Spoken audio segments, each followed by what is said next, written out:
So yesterday we have seen creating Nginx container and Jenkins container and accessing it via the port 80, right? Today we'll try to build a base image.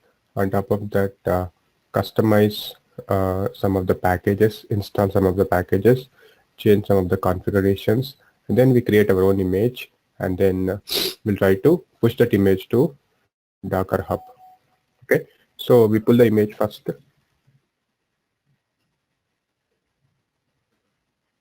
So using Docker pull, I'll take Ubuntu as a base image. Then we create a container out of the image using Docker run.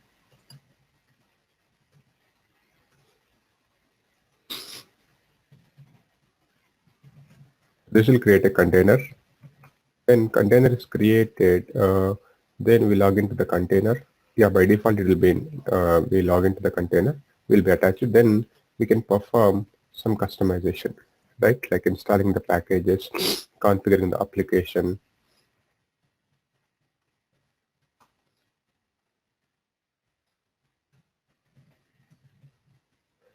So we install Python, Ruby,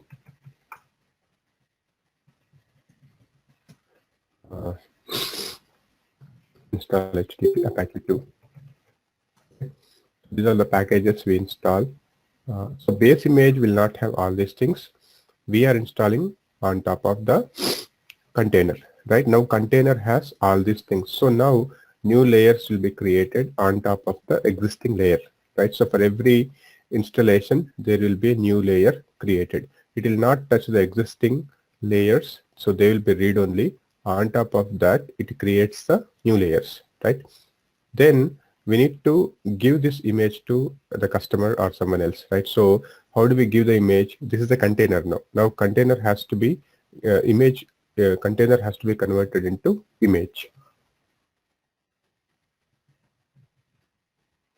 Or we can say generate image from container,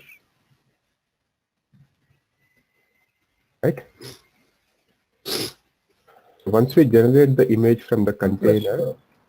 Santosh, can we generate image from running container or stopped container? We need to stop it. Okay. We come out of the container, then we generate the image. So by default, when we come out, it will be stopped automatically, right? Is it an image like image that can be used to deploy as a VM, or is it an image that can be used to deploy an application? So this is the image. Once we get the image from someone, and then when we create a container out of it, this has the base image of Ubuntu. This has the base OS. Then it has all these applications, packages, customizations, configurations available. So the image can be used as if somebody gets that image, they can basically use that image to deploy a new VM with all the specifications, right? Not VM actually, container. Yes, it container. Can deploy as a container. Okay, he's gonna use it. So okay, it's basically creating a container from to a new place, right? It's moving container, right? Yes, yes. Right. Okay, but is that going to be remain in the container? It's going to be in the production also? Yes, this can be pushed to production also. Okay, production containers. Okay. So we generate the image from the container. We push the image to Cloud Hub. Docker Hub. This is the Docker Cloud. Santosh, I have a question. If you push this, if you move this container or image to another place and push it to the production, how the network configuration is going to update automatically or? Yeah, that will be taken care automatically. When the Docker engine, which is installed on that machine, Docker host, is going to create a container, it will automatically assign the default IP, which is 172.17.0. something. Right, we push the image to Docker Hub, Then again we'll try to check whether this application is configured successfully or all the packages which we installed successfully. So we'll download the image again, different name, the new image, and then we'll create a container out of it and check all packages are present. By default there will be nothing in the base image, but once we do all these things, just by creating the container we'll be able to get everything, right? So let us try that.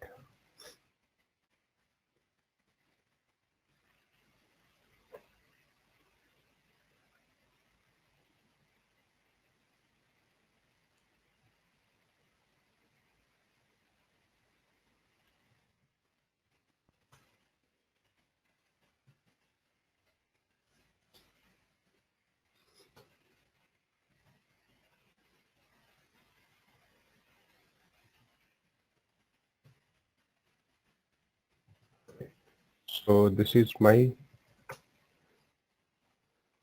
Docker host. Then I have the images. So I'll create a new container. So I'll just say Docker run -i -t Ubuntu,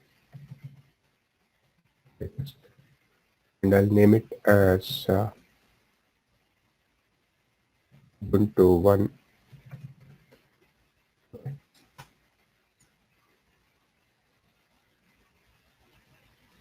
Okay, something is wrong with the syntax.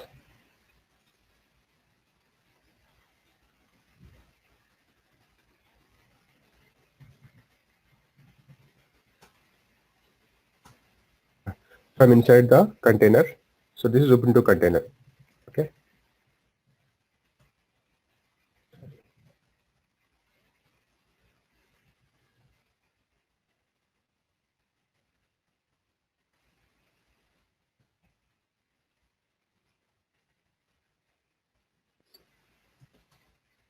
Now let me see if it has Python. Python command is not there, so it doesn't have the Python. Or we can see if it has Ruby. It's not there. Or we can see if it has Apache 2 web server. So it doesn't have anything. So what we'll do is we'll try to install all these things. Apt-get update.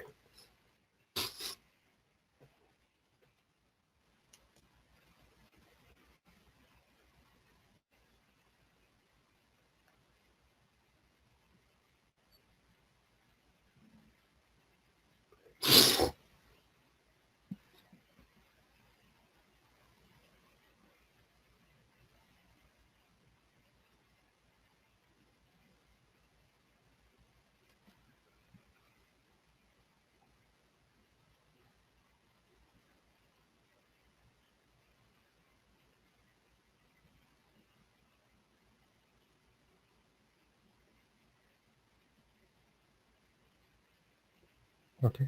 Then we'll install Python.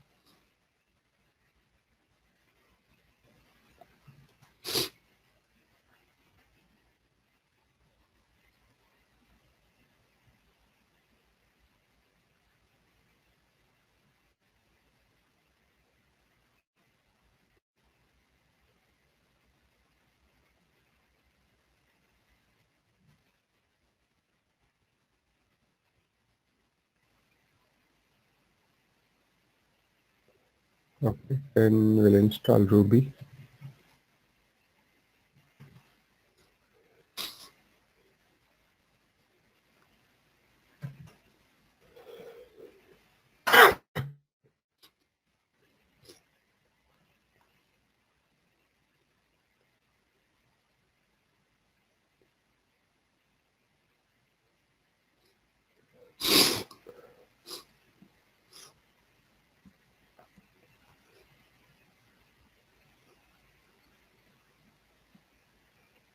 We'll install Apache 2.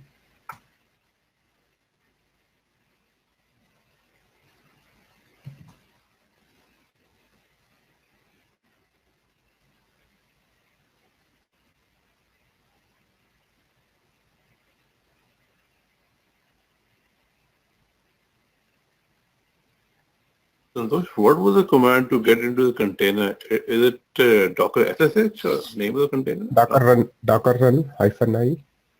Okay. So that will attach to container, right? Okay.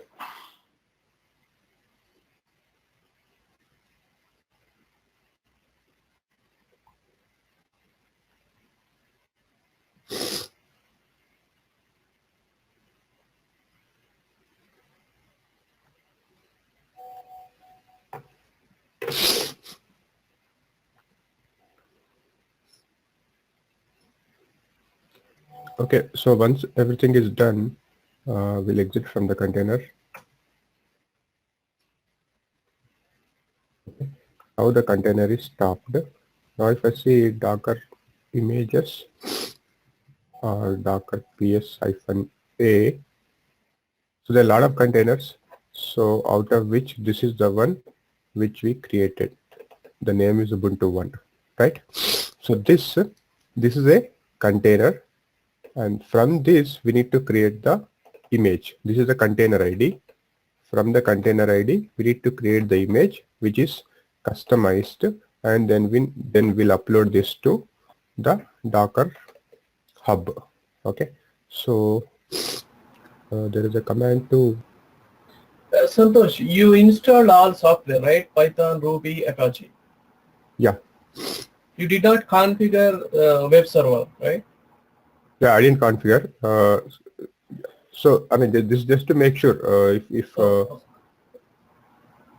by default, if the base image doesn't have anything, right? So we'll just upload it to the Docker Cloud and download it and see whether Python will be installed by default or not. Oh. So this command will create a new image from the container. Okay.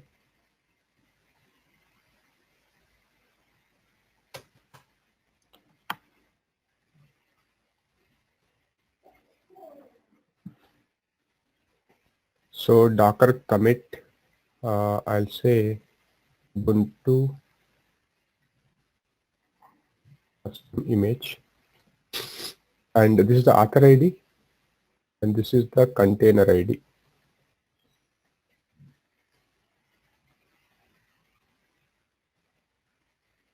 From which we want to generate the image, and then this is the username, and this is the path where it will generate the image in the cloud, and this is the tag with which version it will generate. So I'll again say custom image :version 1. Okay.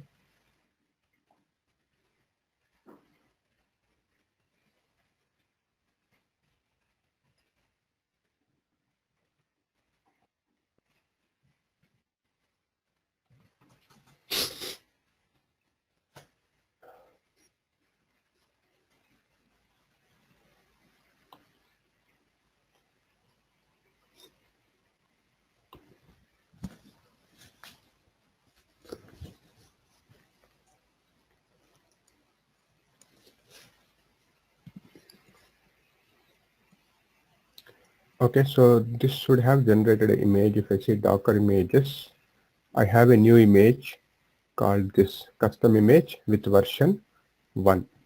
Okay, and it has got its own image ID, and it is created 5 seconds ago. And what is the size? 300 MB. Okay, so by default it will be around 120 MB, but once we have installed all these packages, the size has increased to 300 MB, right? Now let us push this image to Docker hub. So we need to log in first.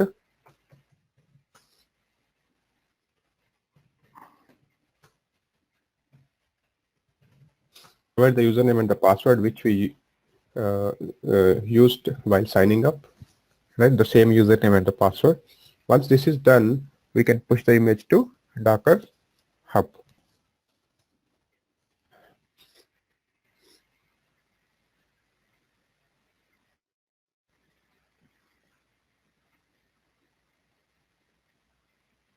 So these all are my images, right? So which I pushed So there is nothing like Ubuntu custom image, right? So these are the images.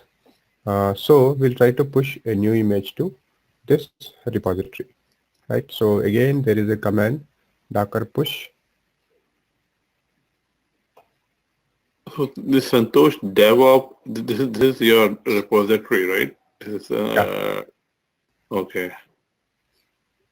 Yeah, so every user will have a specific login, and so in the home page it will shows the images which we pushed to the Docker Hub.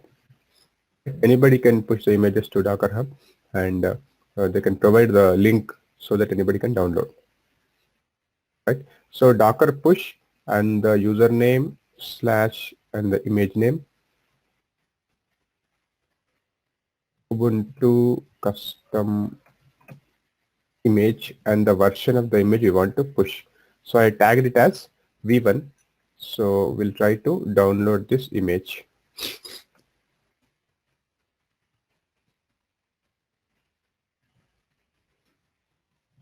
So before that, let me remove the image already present. Sorry, Docker images. So I'll remove this image RMI and the image ID. So there is nothing currently on the machine with Ubuntu custom image. So now whatever we download, it is from the Cloud Hub, not from the local, right? So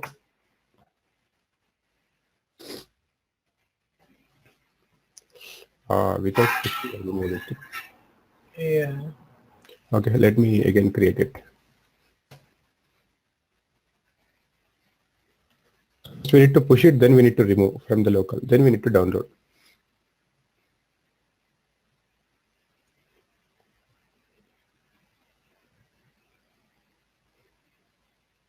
Okay, so this should have created a new image, and now let me push this image. What is the tag? V1 custom image, not Ubuntu. Okay, so this will push to repository. Once it is pushed, we'll remove from locally, we'll download again, and we'll create a container out of the image.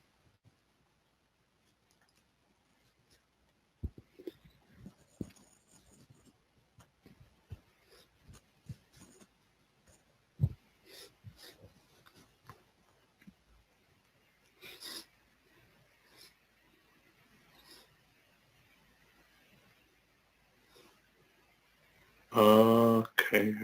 Can you go to the command to create the image, the syntax? This is Docker commit, and then M stands for is module. This is the image, the Name? image which it will be created. Yes. Okay, well, this is the name is Ubuntu custom image. The one we are pushing is custom image on it. So I actually copied from here and changed it. All these things. Oh, okay, So it is okay. actually custom image. Okay, and A is user? No. Yeah, user ID or username. And Author name, and actually, that author name. author. Okay, so this is user is your Docker Hub user, right? Yeah, this is my Docker Hub user. And this is a password to get into the Docker Hub? No, this is CB. container Yeah. ID. Container ID. Okay, so we don't have to mention anything like container ID, just container ID there, right? Yeah, right. And then repository, which is Santosh Dev, is a repository, and the image name, right? Yeah. Okay. Okay. So it is pushed now. Well, let us see if it gets reflected here.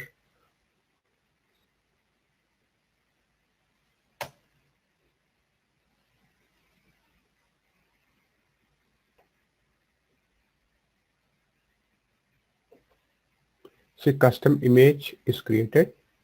Now if I go inside this,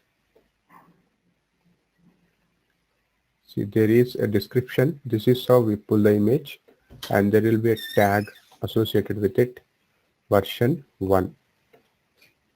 Okay. Last updated a minute ago. Compressed size is 130 MB.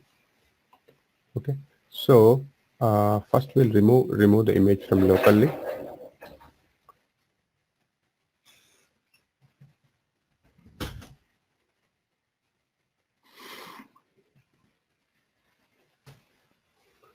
So the image is removed. If I say Docker images, there is nothing.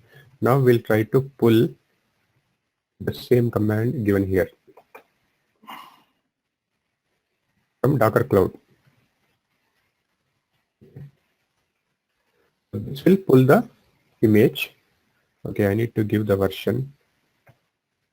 And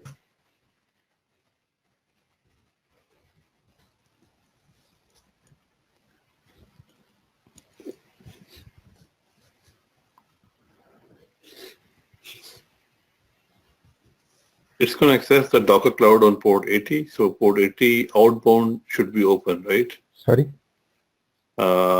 Is our machine going to access the Docker Cloud on port 80? So I think it will be using FTP or ACP. okay. But the ports need to be open to all those public clouds, right? Like Docker. Yeah. Yes. Outbound port. Okay. Right. Which is most of the cases in the banks, it's not open. Like it's like you can't even directly download the images from the GitHub even. Okay. Then I think we need to open. Or if that is the case, then we need to manually transfer the image from one machine to other machine, or we should have our own internal cloud in the intranet. Yeah. Okay. Right. So we got the image. Now we'll create the container out of this image. So I'll say Docker run -i-t and the image ID.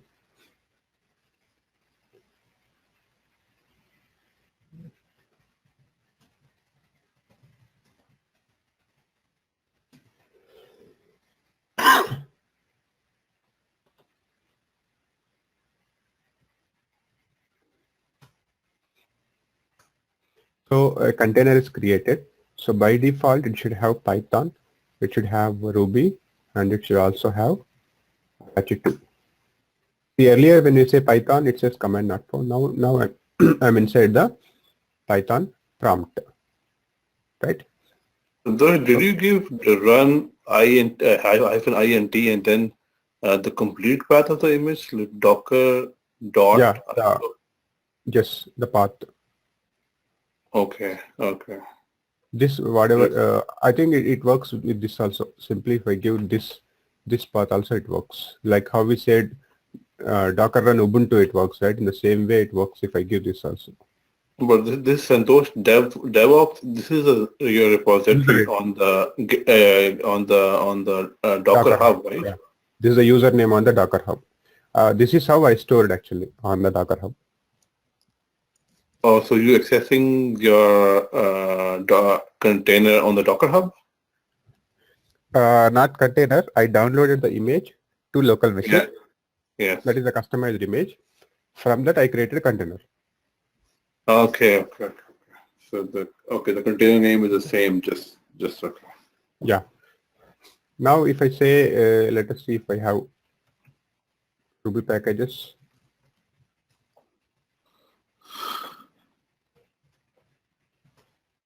Ruby packages are present, or I can also see if I have Apache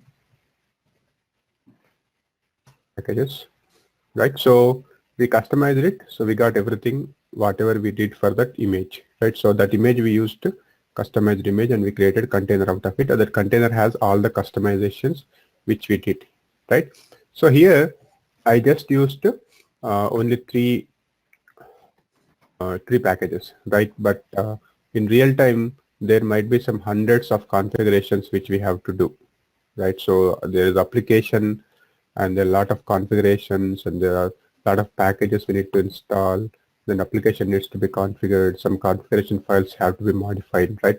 So every time performing this, something like pulling the image, pulling the base image, creating the container, customizing it, and again generating the image.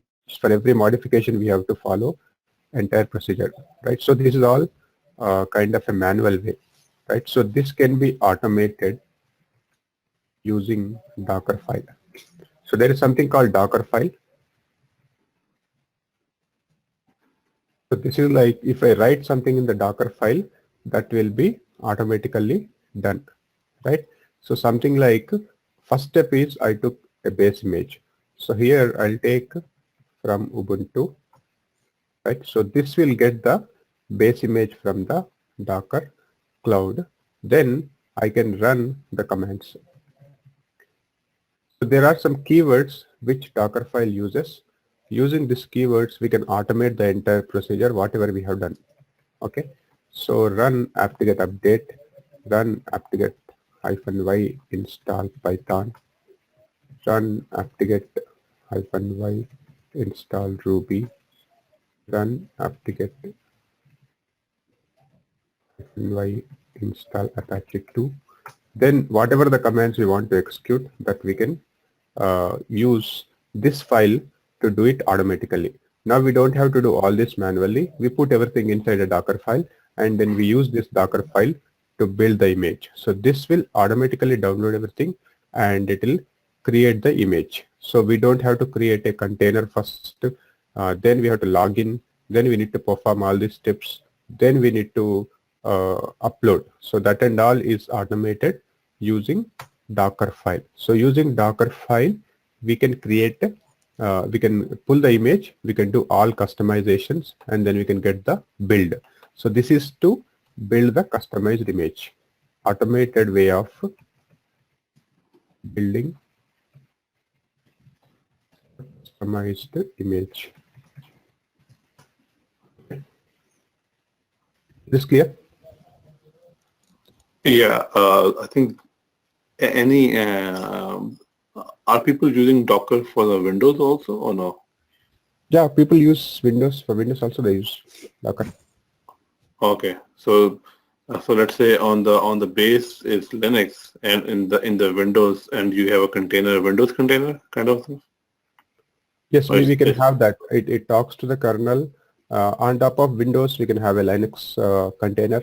It works. Okay. Okay.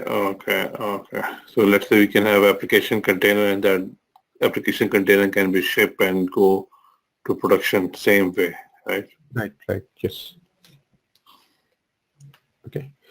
So these are some of the keywords, right? From run, CMD, or expose, or add. So there are a lot of keywords which we can use to automate the creation of Dockerfile.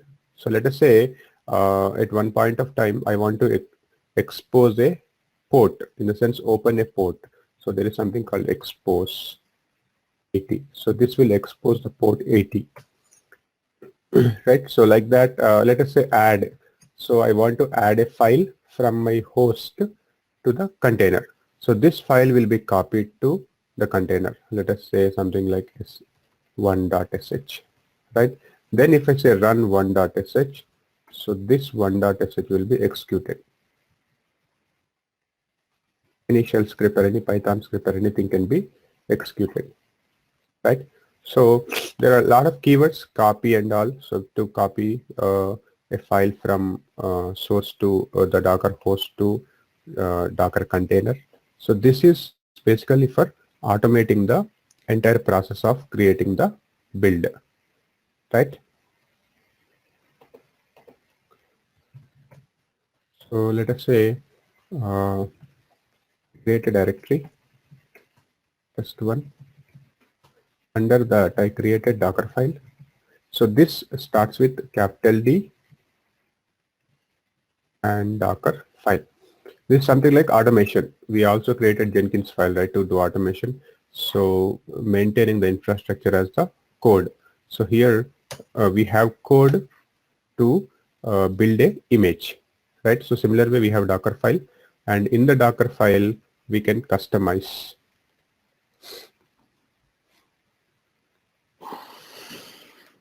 So these are some of the commands. So if you want to execute this particular thing as a user, we can use user keyword, and we can set the default directory. From is like the base image which it downloads for the first time, and maintainer is something like optional value, who is the maintainer of the image. Some environment variables we can set. So all these things are the some of the keywords which we can use. Right? Santosh, what is the file path? This Docker file path. It can be anywhere. It can be anywhere. Yeah.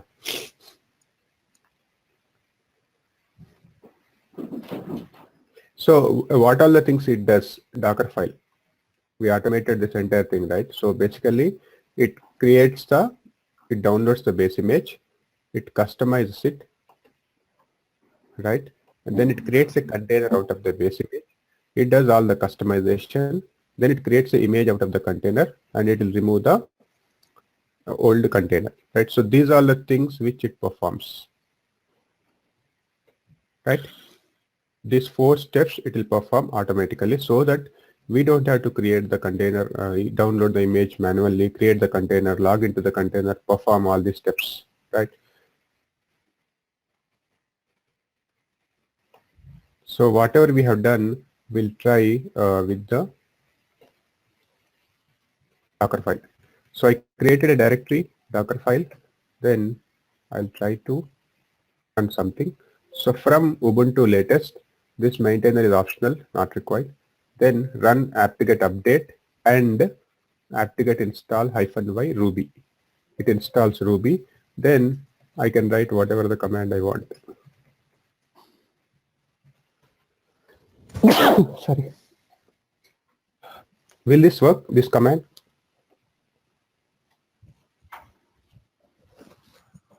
I think maybe you have to type -y. Yes, it will not work because without -y, it will wait for the user input.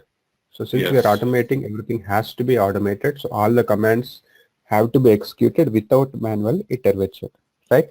So Yeah. here I need to give -y.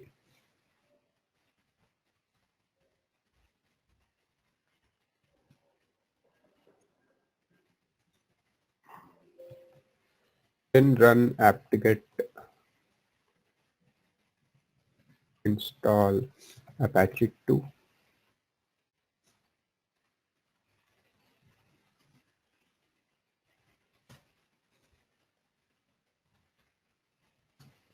Let's run service Apache 2. This would be the just simple script file, right? Shell script file. Yes, not exactly shell script, but a kind of shell script. We use some keywords that is already defined. Using that keyword, Okay. So the word run is for Docker because of Docker recognized run. Okay. Yes, yes. So Docker file, it has some specific keywords already defined, using which we write the script. Okay. And what is this extension of the file? Is it the Docker or not? Docker file. It's just Docker file. Okay. It's kind of answer file, right? What is file? It's answer file. It's kind Ansible, of yeah. Ansible. Ansible is YAML answer. file, right? Yeah. Answer. YAML. No, it's not YAML, but it's a kind of see, Docker has its own syntax, so this doesn't work anywhere else. Only in Docker it works, right? So Docker build -t and the name of the image which you want to build. So let us say custom image 2209. Dot indicates that the Docker file is in the current directory. Okay. So this will run. So basically all those things which we have given in the script, it will execute and it will create a build out of the image.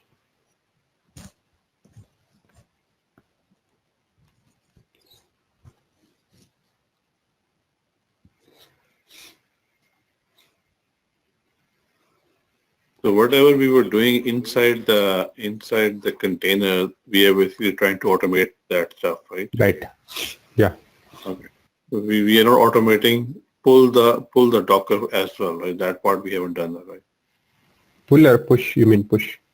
I mean, pull the Ubuntu latest, create the Yeah. container. No. The first thing it is doing, right, this pull only, the first step from Ubuntu latest. So it will pull the Ubuntu base image. Okay. Okay.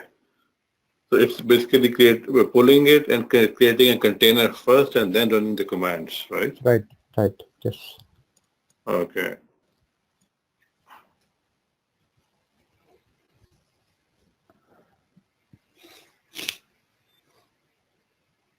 The one already exists. I think you have deleted that container, the one that we already have, right? No, I didn't delete. Everything is there. So this will create a new image, new fresh image. Okay.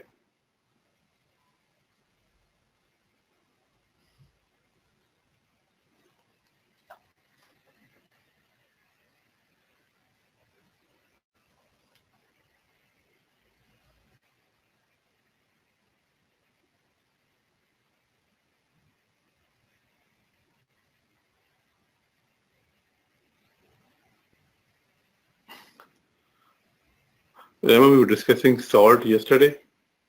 Yes. Yes. Yeah. So I found like a Salt stack documents, and they have the complete like Vagrant file sitting on the GitHub. What do you have to do? Okay. Just download that file and just do Vagrant up, which will bringing up your Salt master and minions and all the configuration as it is. So they make it so simple. Just download that GitHub Salt repository, and I think because they're the vendor, right? Salt Stack, so that's why they are working and make it like easier for the public to use it. Okay. But So basically, for the first time, yeah. it's better to do everything from scratch for the listing, right? Better understanding where the master file, where is the Yeah, I minion. tried those commands, but it was like keep failing, and it was not creating the Salt image. Yeah, I think I agree with you. I think it's better to just install yourself manually once. Install. For the first time, on the next time onwards, you can do it that way. Yeah, I think there are too many repositories, and adding a new repository was creating a problem. I was trying to add new repository, and it's not working. Repository is not required, right? So we just have to download an image, and then we just have to download a script that will actually install Salt, right? For Salt. Yeah, I think there was missing one of the paths were missing locally, something like that. So yeah, I think I'll try one more time just to do manually. Okay, so this has created an image. This image, custom image 2209 from Docker file. So using Docker file, we have created a new image. Now, if I create a container out of this image, this will have all the customization, and it will have also Apache 2 running, right? So whatever we did in the Docker file, so that will be the customization will also be available in the container, like how we created the container just now, right? Is this clear? How to create we already have the containers, right? And the custom image. Now this script is creating a new custom image within the same container or different container? This is a new image created. So this is the other one we created manually. This is created in an automated way, right? Using Docker file. So it's same, both are same, whatever we did manually or whatever we did automated, but this is easy because if you have a lot of packages, let's say 100 packages are there and a lot of customizations are there, that we cannot do manually. That time we need Docker file to automate the things. Even the name of the image is same, right? Yeah. Okay. That's why it's confusing a little bit. That's okay. Okay. So another important thing is creating cluster of Docker host. right? So this is not cluster of containers. This is cluster of Docker hosts, cluster of physical machines. Right? So let us say we have two machines, and on one machine, let us say is running with Linux. Why physical? It can be virtual, right? It can be virtual. It can be virtual for demonstration for practice, but the idea behind is if one machine goes down because of some disk error or CPU error or something, the other should automatically take the load, right? So high availability. Okay. If both are running on a single physical machine, if the physical machine goes down because of some problem, two VMs will go down and there is no high availability, right?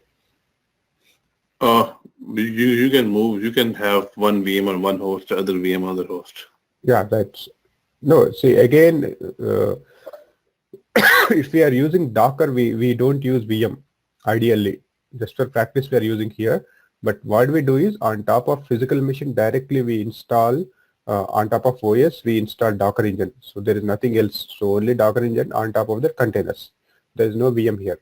I mean, in reality, in practical, if you want to use Docker, right? Okay.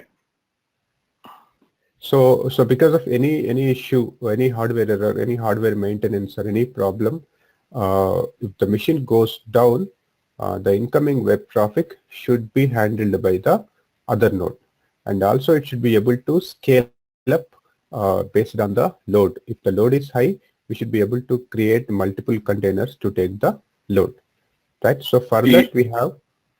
Yeah, Santosh, all those things can be handled by a virtual machine also. So this is like you can have load balancing and you can move the VMs. Even physical host down, you have other VM running on other host. So that pretty much can be done on the. Yeah, how much time it takes to spin up a VM? Yeah, a lot of time, yeah. Yeah, so this containers are basically easily manageable, easy to spin up, easy to destroy, easy to get a new VM. So and it's like microservices are deployed to this kind of containers. So microservice is something like self-contained application. So it can be easily deployable to the container, and I mean it has a own team which manages the this application, which is like a microservice. It doesn't depend on any other application. It's like a simple feature on which a team is working, and they deploy their own application into the microservice, right? Into the container. Okay. Okay. So to configure this Docker Swarm, we need to create a cluster between the two physical machines. So for now, we'll take two VMs, virtual machines.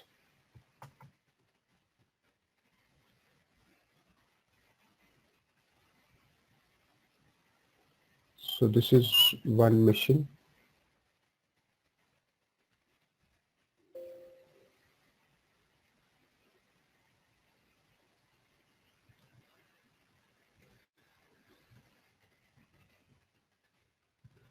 My agent, and this is my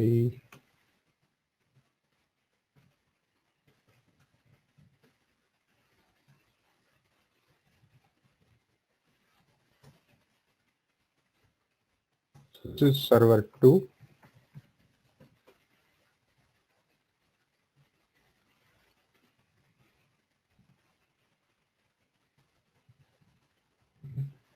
Server 1. So on server 2, I don't have Docker, so I need to install Docker.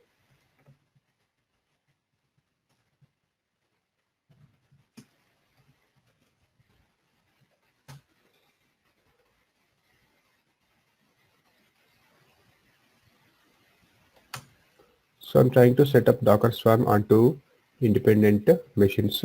So the first step is install Docker engine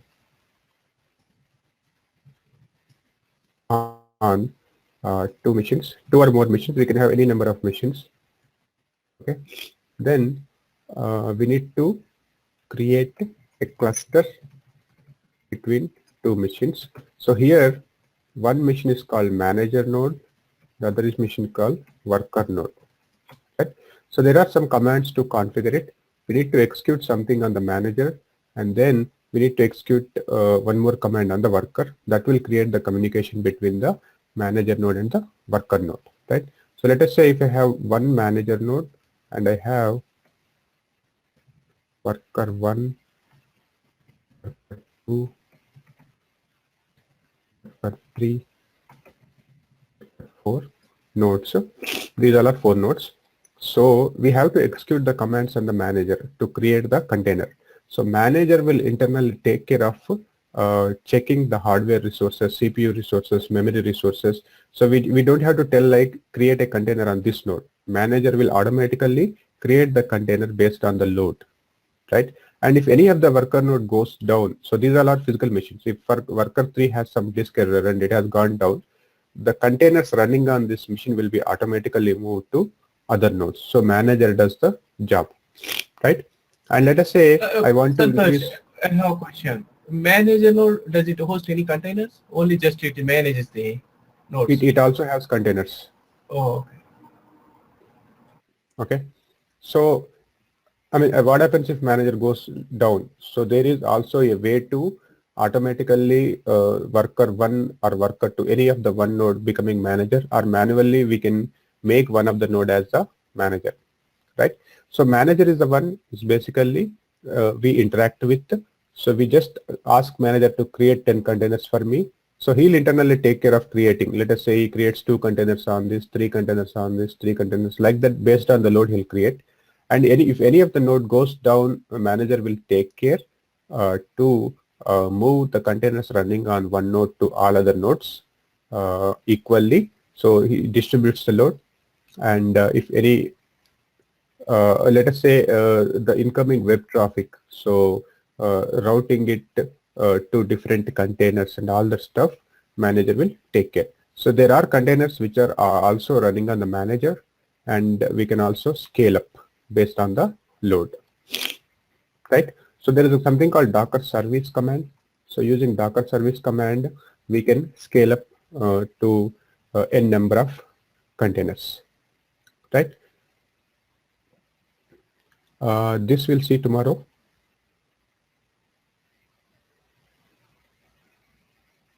So we need to have 2 machines. On one machine, on 2 machines, we need to install Docker Engine. Then we create a cluster out of these 2 machines, and then we make one of the machine as the manager, the other machine as the worker. I think I need to have one more machine to show how the containers are moved between the different machines. In case if one of the machine goes down, we'll manually shut down one of the VM and see how the containers will move from one machine to other machine. And we'll install some application, some dummy application, something like Nginx server on the container. So we'll use this image to create the multiple containers, and we can access any of the node that will be accessible. And if we bring down one of the node, the traffic should be redirected to other node, right? We'll see this tomorrow. This takes little time, so we'll do that tomorrow. Any questions? So today we have seen customization using the Docker file to create the Docker build, do the customization using some keywords, a manual way of creating a build from a container, and using Docker file to automate it. Okay. Yeah, can you copy all those commands to the notepad? Because so I can practice right now.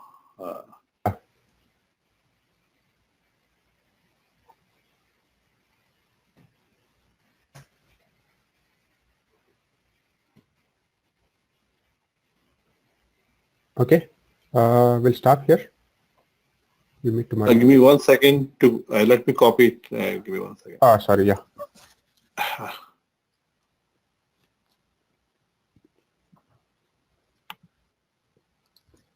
Okay, I'm good. Thank you. Yeah. Thank you. Bye-bye.